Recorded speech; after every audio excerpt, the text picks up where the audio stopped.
You signed the divorce papers last week. Tell me about that. And rolled her head back to look at this ceiling, knowing this question would arise in therapy. There's not much to tell. We went, we signed, it's finished. That seems very businesslike, Dr. Flynn mentioned, setting down her tea from the table between the two women. Well, that's me, document. All business, no fluff. Oh, I know. My self-assured, dare I say, cocky patient. With a chip on her shoulder. Sounds right. And an empty life she fills with busy work. You know, for a shrink, empathy really isn't your strong suit, and said challengingly, leaning forward with a skeptical look on her face. Just to be clear, 7-figure deals are not busy work. I bring in more revenue than anyone in my region. Believe me, no one works harder than I do. I'm sure. That is how you wound up here. Or don't you remember? The psychiatrist flipped open a folder to read down a list. Hospitalized with exhaustion, high blood pressure, and anemia. Further diagnosis from Psych Consult suggests high-functioning anxiety and depression. The doctor looks up, glasses teetering on the bridge of her nose, and goes on, always running, to the next project, to the next deal. Or just running away from facing her pain. I've faced it, and every day all over again. At home, I faced it. Every time I come here, I face it. When is not facing it going to be acceptable? Speaking of home, did your husband get the house? It wasn't anything to argue over. I wanted to sell it and split the cash. But he wanted it so badly. It was the least I could do. And was not interested in going over the grueling details of her marriage falling apart.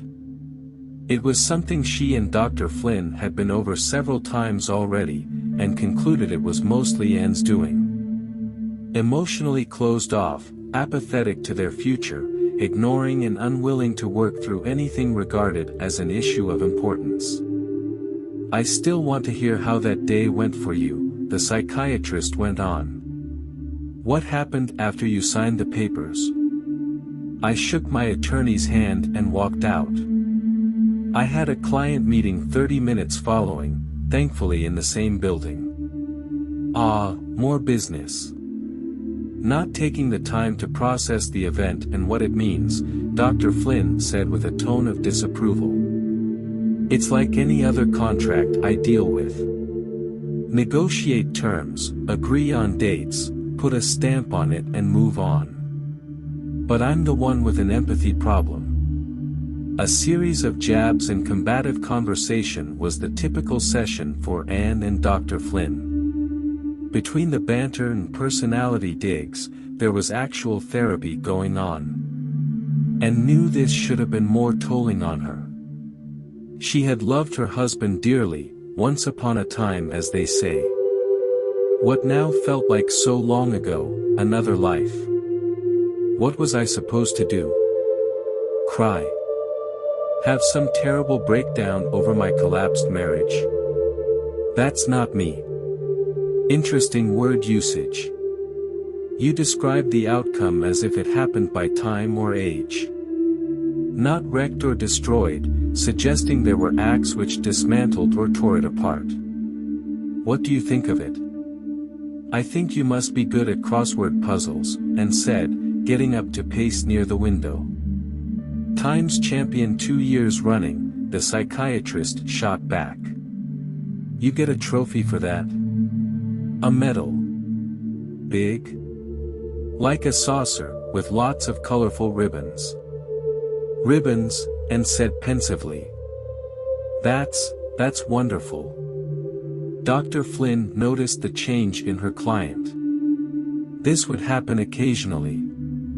That tough, put-together rogue would flash away to reveal a contemplative and morose woman.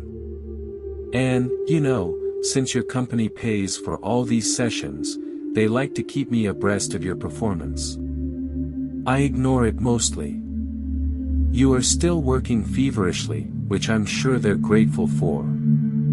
This week's report was different, though. Dr. Flynn raised her voice a little. You didn't make it to that client meeting after you signed the divorce papers, did you? No, Anne replied robotically. You called your assistant to confirm the appointment? Aha. Where did you go? I went to the restroom to wash my hands. The pen they gave me to sign with, it smudged my fingers. And that bothered you? It annoyed me more than anything, Anne said, crossing back and plopping onto the couch. I was wearing a cream-colored suit. Ink blotches would be foul. As much as we paid these guys, you think they could afford decent pens. You washed your hands. Then what? There was a sound from one of the stalls. Sniffling. Oh no, a small and frightened voice whispered. I normally wouldn't have cared, but, I don't know. They sounded scared. I peeked at the shoes under the door. I could tell it was a girl, young. She continued to whimper. Hello, I called softly and gave the door a light tap. Are you okay in there? At first there was nothing, just quiet. For a moment, it all felt like a dream. I turned away and was going to leave. Then there was the scrape of a lock and the stall door opened slowly. There she was, a waif of a girl, maybe 7 or 8 years old. She was wearing the cutest little day dress. Orange and yellow butterflies above the hem, and pale blue all over. It was that blue, that robin's egg. Robin's egg blue. That was Lena's favorite color. The girl kind of looked like Lena too. Tall, long hair flowing around her. But this girl had lighter hair, like caramel. Lena had dark hair, black, like her father. Can you help me, please? The girl asked softly, and lifted a white ribbon I had not noticed before. I pulled it out of the loops by accident. I can't get it back through. Sure, I said, and stepped aside to guide her to the mirror. I took the ribbon from her hand and slid it through my fingers. It was silk like the collar and sleeves of her dress.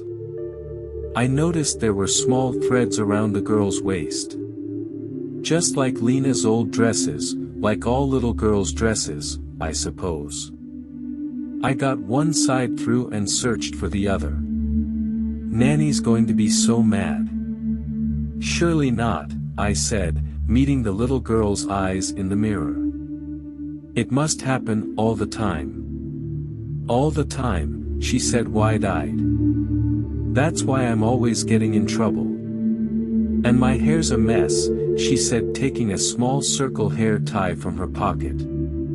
Jack pulled it out while we were waiting on Daddy and Nanny to come out of his office. We were told to sit still, and I kept pulling on Jack to keep him from jumping around. We were not supposed to disturb them. Grown-up talk, of course. I rolled my eyes as I finished looping the ribbon through and tied it in a neat bow in the back. All done, I said, and bent down to look at her reflection in the mirror. If you think you'll get in trouble for messy hair, I have a brush you can borrow. Nanny says never to share brushes with friends. You'll get bugs. Oh, I see, I smiled. Well, what if I promise I don't have bugs in my hair? You can even check my head if you want. Besides, it's an extra brush that hasn't been near anyone's head in months, it can't have bugs on it. The girl thought for a moment and fidgeted with my hair, flipping it around, probably not sure what to look for. Well, that sounds okay then. Yes, Please, she said, and with a small bounce turned to admire the now fixed bow at her back. There is a pocket on the outside of my bag, with a zipper that's easy for little fingers to access. I opened it and found a small travel brush, light purple with silver glitter shining through. I turned it over to see the abundance of butterfly stickers, many-sized and overlapping. I remembered how Lena would ask for butterfly stickers, in the grocery checkout, at the bookstore, the quarter dispenser at school. There could never be enough. Wow, that's so pretty, the girl's voice brought me back. Is that your little girl's brush? No words would come. I could not look up. I just focused on the top of her head and started brushing. The girl chatted on, I like butterflies too. When we do art, I always make butterflies. Colors, paints, once I even made one out of Play-Doh. She was so animated. Going on about crafts and other things she had created. Collocations of hearts, flowers, and teddy bears.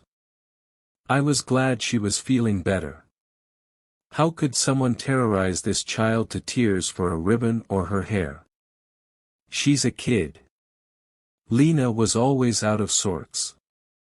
I would tie up her hair, sometimes in a braid, and by the end of the day strays would be coming out around her face and the crisscross pattern would be undone in some places. Her knees would be scratched up. Dresses covered with sticky fingerprints, marker swipes, frayed strings from ribbons too delicate for the joy and life of a child. That sounds amazing, I squeaked out, trying to swallow the lump in my throat. I pulled her hair back, put the tie in it and said, "You're all put together again." I looked tidy, she gleamed and tilted her head to inspect my work.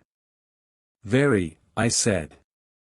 "But it's okay to be untidy sometimes. Children are supposed to worry more about having enough ways to make a butterfly and not if hair or ribbons are out of sorts." "Oh, I'm not a child. I'm a young lady and supposed to act better," the girl stated with a firm nod. I frowned. It broke my heart to heart that she felt such responsibility. "Does your little girl behave all the time?" she asked meekly. I gave the girl a smile and said, "Well, she behaves like a child. She draws butterflies like you do and plays in pretty dresses with ribbons undone or mud around her skirt. Her hair is usually everywhere because she bounces around and shakes so hard when she laughs." The girl looked away, like she was imagining a childhood without so many rules, requirements, and nannies. I put my hand on her shoulder. Sometimes adults think too much about being tidy, responsibilities, and having grown-up talk. We miss out on wonderment with our kids, and don't realize how much we lost until those times are gone.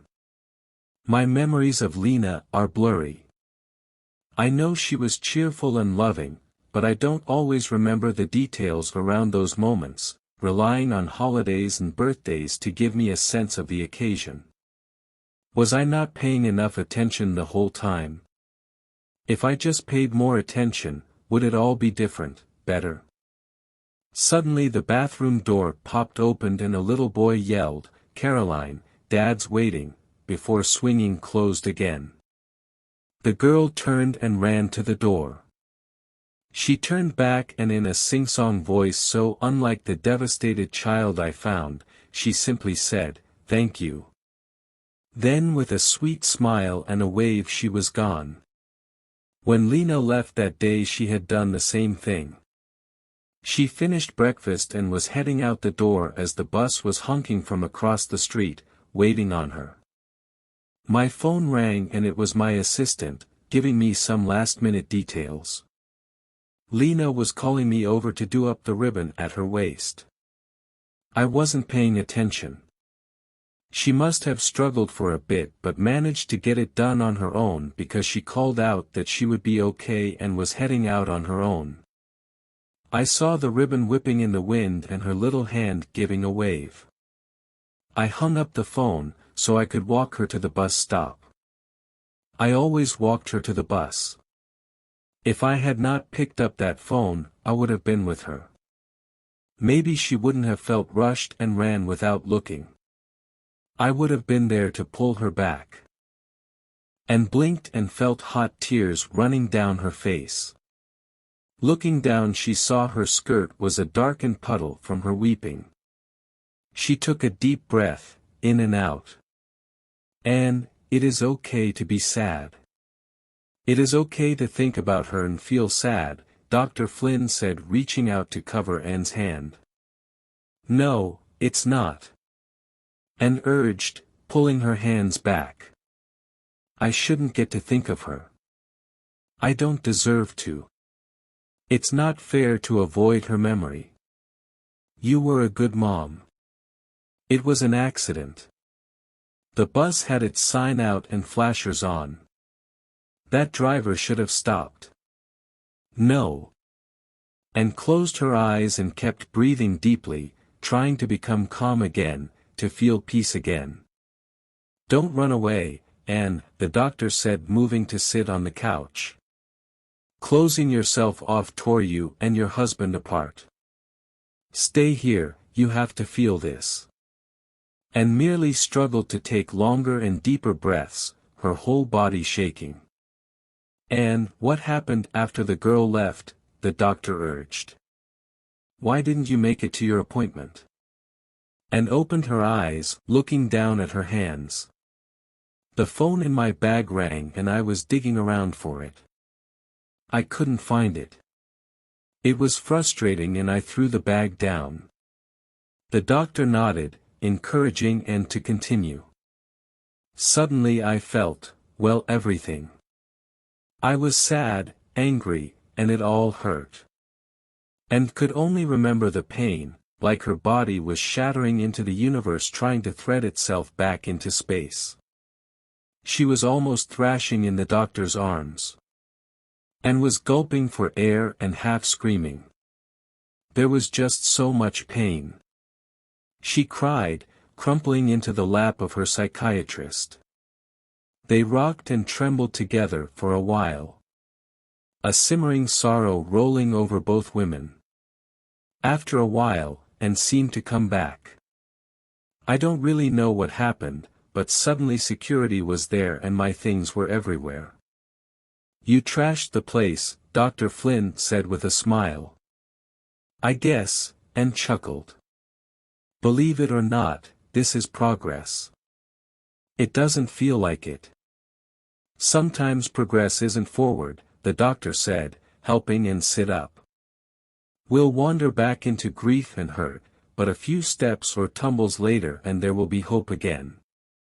You write sympathy cards in your spare time, too?" Anne teased.